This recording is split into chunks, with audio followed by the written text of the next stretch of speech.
Oh, and I'm talking, what is your name, young lady? Sharon. Sharon. Now, you were telling me about a sort of estate sale that concerns Rosalie, Yes. the former publisher of the West Coast Peddler. Yes. Okay.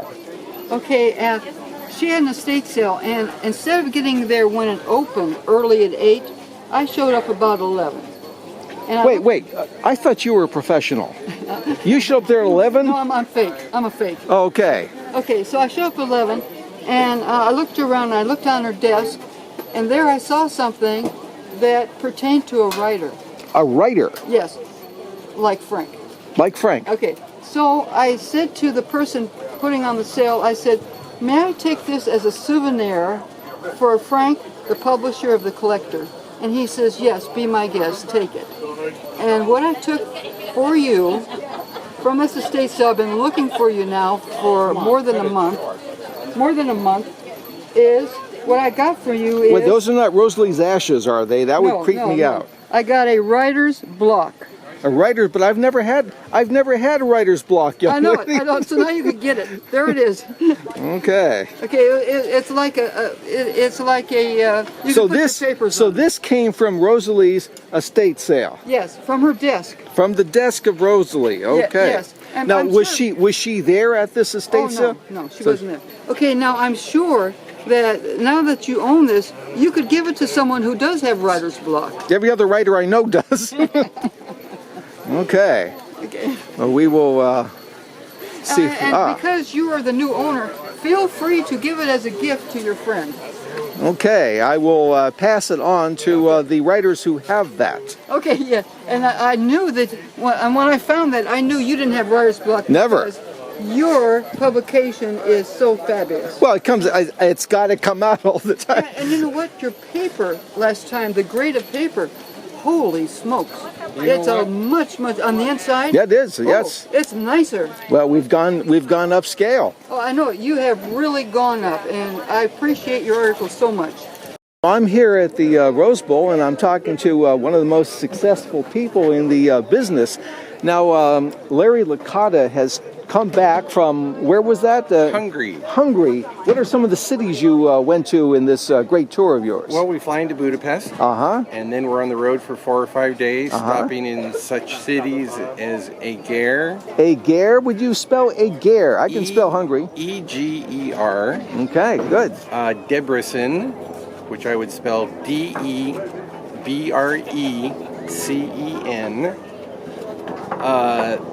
Other cities like Dobos. D-O-B-O-Z. Okay. Which translated means box.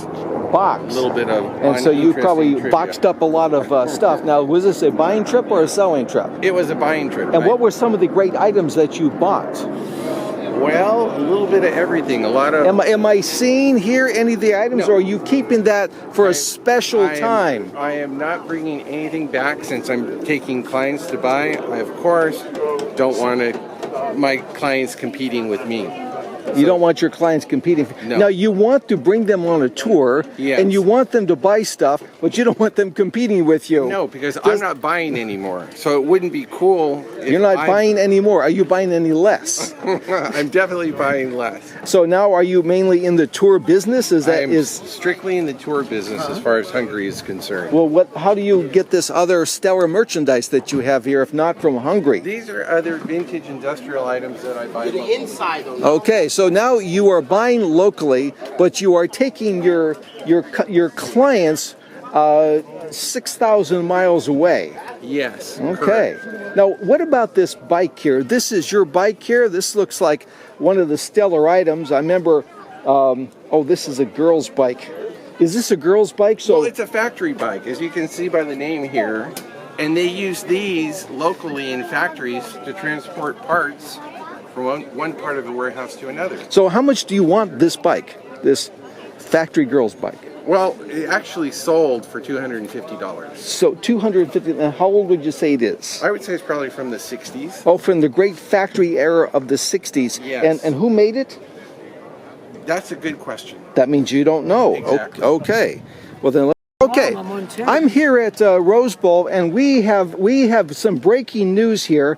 Those of you who needed to cut some blocks of ice on this freezing November day, he has the perfect device. Now, what exactly is this? This is a one-man saw that would stand above ice, cutting squares, the ice squares that you take to town or to your own ice box. For the Iceman. Before electricity, yeah, before electricity. And so, how old would you say this is? About 1890. 1890, so it's about 120 some odd years old. Now, what is your name, young man? My name's Frank Krause. Frank Krause. Are you affiliated with any antique mall in Orange County by any chance? Absolutely. I'm in two malls now. I'm in the Old Barn in San Juan Capistrano, and I'm also at Country Roads. At Country in the city of Roads. Orange. How long you been there? About 8 years. San Juan a little bit longer. So you've been at Country Roads 8 years? Yes. Okay. Well, that's fantastic. How much did you want for this? This piece, $125. 125. This thing looks pretty damn sharp. It is. Feel those teeth. Okay, so let's go on to this item here. We have a saw theme going. Now, is this some sort of is this known as a miter box saw? Is that what this is called? Yes, you are correct. At different angles, so you could swing all the way to this direction, swing to this direction, adjustments, a lot of brass parts, because of the age is not... how old would you say the age of this is?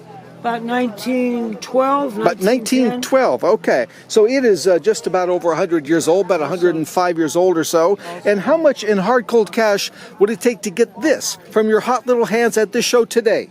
It probably is a $235 retail. No, but what do you want for it? $95. Okay, so for $95, someone could just walk away from it, and what they would do with it, you don't even want to know. Is that correct? That would probably rather not know. Okay, fantastic. The forge, put it in, dip it in water, so it was a cooling bucket. It was a bucket, and this is also 150 years Okay, old. so a blacksmith, So I'd have a when bucket he of was, water so next this to is, his forge. so this is what he put the Put water in. Well, this thing, this looks like it'd be perfectly watertight. Yeah, as soon as it gets wet, it would swell. I It see. was so tight that you wouldn't believe it. Now, how old is this? About 1850, 1865. Oh, well, even pre-Civil War.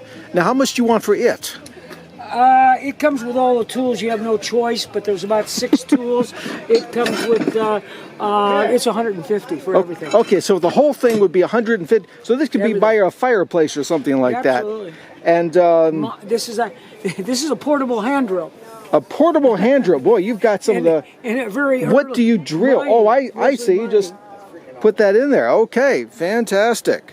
I'm here at the Rose Bowl, and we have just photographed an extraordinary briefcase, I guess it might be, and it's from the collection. Now, what is your name, young man? What name are you using these days? These days I'm using the name Tim Miko. Oh, so that's the alias of the day. Yeah. Now, Tim, what is the provenance? Where did this thing come from? Did this come from the Gene Autry Museum or some other high-class place like that? No, that actually came from my garage, and I'm trying to clean out my garage. Can we quote you that? We'll when we say, we'll put in quotation marks so Put it in quotation marks. they know it. They'll know it's the truth. So, how old would you say it is? I'm thinking it's from the 60s. From Could the be 60s. From the 70s. So the great cowboy era of the 60s, when they used to have all those great westerns on television.